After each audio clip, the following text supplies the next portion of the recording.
This is the ONEPLUS N300 through Metro by T-Mobile and T-Mobile, and this is my review and unboxing video. Make sure to subscribe if you haven't, give me a thumbs up, and without any further ado, let's find out.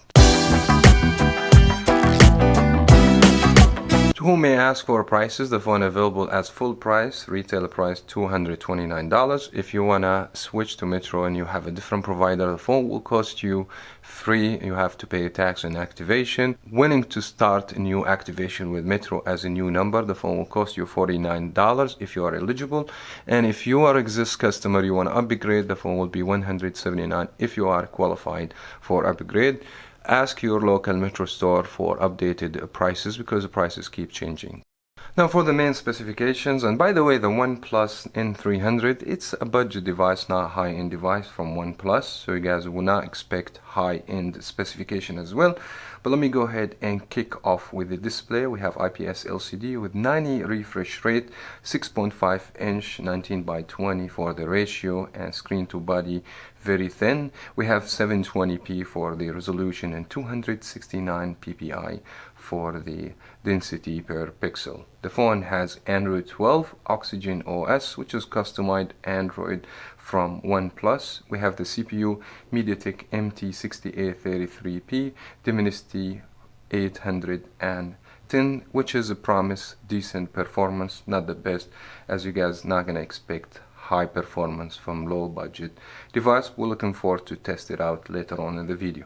For the memory in the phone, we have 64 GB built-in memory, 4 GB for the RAM, and we have 2 camera on the back. We have 48 wide and we have 2 megapixel depth, so we don't have ultra camera. We have dual flash for the back camera, by the way, which is a good addition. The phone front facing camera 16 megapixel, also support HDR. Both cameras support HDR, which is promise good quality for the pictures. Looking forward to test this later on in this video. And also this phone has dual speaker, provide high quality audio. Looking forward to test this out. We have 5000 milliamp hour battery, very promising, with 33 watt of fast charger, and it should be also included in the box. Now let's go ahead and unbox the device. The box, as you guys can see, it's a big beefy box. That means there is some accessory included in the box, which is always a good thing to see. Charger, cable, and other things. In the package, it looks absolutely stunning. I always welcome any company provide great box experience. Let's go ahead and take this little box from here, and it looks like it has some manual warranty information, and here is the phone itself. We're gonna come back to this phone, but the phone looks amazing in the hands. Let's set this on the side, just see what else we have on the box. And we have this huge power brick, USB-A to USB-C, 33 watt of quick charging. You guys can expect to charge the phone within hour and 45 minutes, fully charged, because the battery is 5000, so huge and big battery. We have about 6-foot cable, red, nice fancy cable over here. Now let's go back to the phone itself. Just take the phone out of the sleeve. And there we go, and the phone looks absolutely beautiful. This is a premium. We have dual flash and 2 big lenses for the camera. The finish of the back, it's plastic but with matte, so fingerprint won't show on the back of the phone, which is I always welcome. And the phone is very flat. It feels like iPhone in the hands. The phone looks premium. All the phone made out of plastic, by the way, but it feels so nice and premium in the hands. We will have a speaker, C-type microphone, headphone jack. We have 2 speakers over here, one for the loud and one for just the phone calls, which is good. And we have noise cancelling microphone, and we have also dedicated fingerprint with the power key on the power side, so we'll have power and fingerprint, and we have volume up down key and the SIM tray. My first impression of the phone feels and look super nice, but what about the performance? We're gonna play with the phone, spend time, and come back with more information. For the design build construction, there is not much to add here. This phone win the reward of the best looking phone in 2022 in my opinion. The phone feels nice and seems to be high quality material, even even this phone is a plastic. Well, you guys need to know this phone is not rated waterproof. The phone has the fingerprint on the side, which is work flawless. And if you don't like fingerprint, you can always do a face unlock, and it seems to me work very good. The sound system in this phone is absolutely gorgeous. So everything that OnePlus has done for the build construction and the design is very successful in my opinion.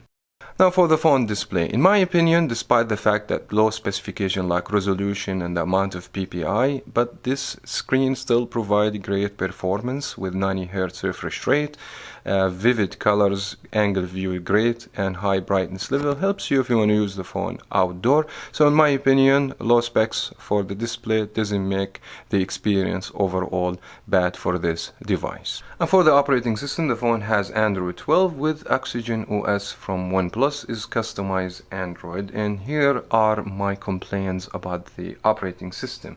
Now I understand this phone offers so many features, useful features, and offer more customization than stock Android, but it's very confusing for someone like me who got used for Android stock.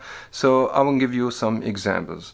Once I set up the phone right there, I was trying just to go to the notification, and every time it gives me this screen. So in other words, you just have to go to the left side to get the notification bar and some notifications, and the other side you will get this news information and stuff like this. I mean, this is still something you can manage to remove if you just go to the settings on the phone and just disable the launch shelf over here, and this is not going to be any more on the phone.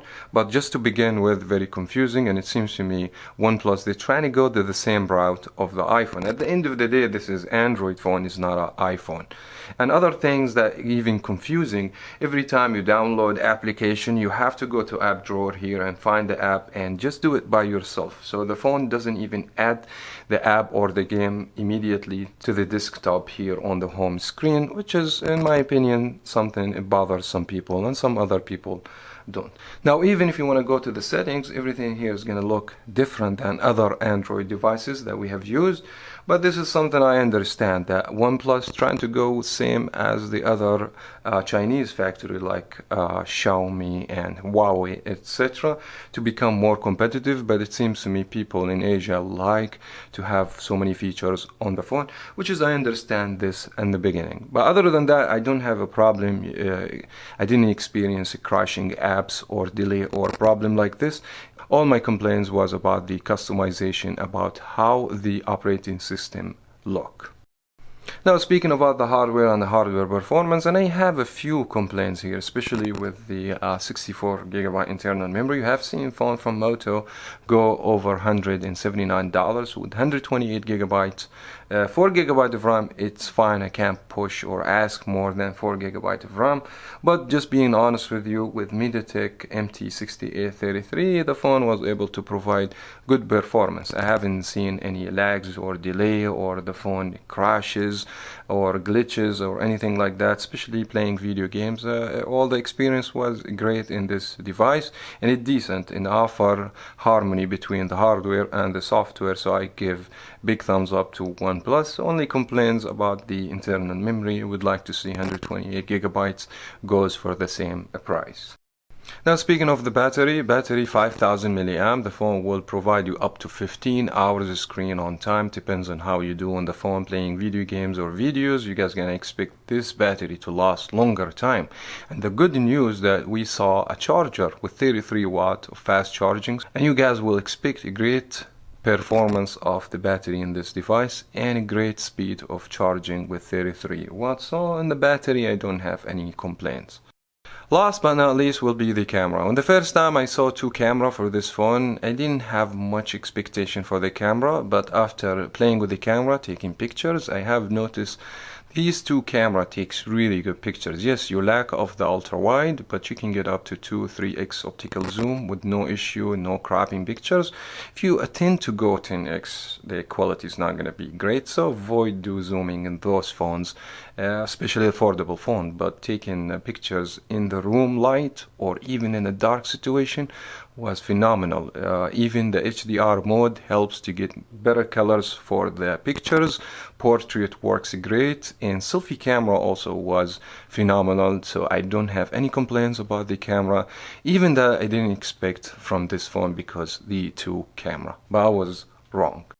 Before we finish, this phone also offers 5G connectivity, so great for internet experience to get high-speed data. That's another plus for the OnePlus. In my opinion, OnePlus N300 is a buy phone, offers everything maybe you're looking for. If you are on the budget, you want to spend less than $250, that is a great device in my opinion, and the phone looks absolutely stunning, and it provides a great experience for the display, for the battery performance, and the quick charging. All these features put this phone to be a buy in my opinion. That was very much it.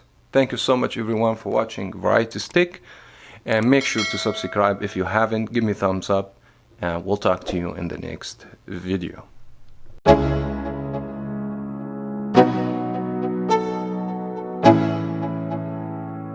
Let's go. Yeah.